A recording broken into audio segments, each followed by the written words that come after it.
So ఇంత యాక్టివ్‌గా, ఇంత నాలెడ్జ్ ఉన్న మహతి అక్క కారు ఒక దొంగ కొట్టేసాడు. యెస్. అసలా మహతక్క దగ్గర నుంచి ఒక కారు కొట్టేయడం అంటే అది మామూలు విషయం గాదు. అది యాక్చువల్లీ ఆ రోజు ఏమైందంటమా హకీంపేటలో షూట్ వెబ్ సిరీస్ది ఈటీవీ సిరీస్ది శుభాకాంక్షలు సిరీస్. సో నేను ఆల్రెడీ 9:30కి విత్ మేకప్ ఉండమని చెప్పారు. సో నేను మొత్తం రెడీ అయ్యి ఇంట్లో ఫుడ్ ప్రిపేర్ చేసుకొని తీసుకెళ్తా. అక్కడ లొకేషన్లో తినను. ఫుడ్ ప్రిపేర్ చేసుకుని ఆ రోజు డ్రైవర్ రాలేదు, మా డ్రైవర్ రాలేదు రెగ్యులర్.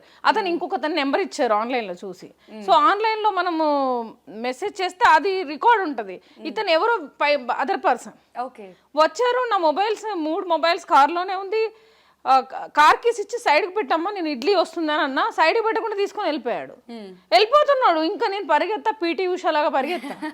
ఎట్లు ఉరికినా అంటే ఇంకా నాకు వద్దు, ఇక తెలంగాణ ఏడుపు వచ్చేస్తుంది. నాకు కార్ పోవడం మ్యాటర్ కాదు. కార్ పోతే రోబరీ కేస్, కార్ సీజ్, మళ్ళీ వెళ్ళి కోర్టుకి వెళ్ళాలి, కోర్టులో 6 months తిరగాలి.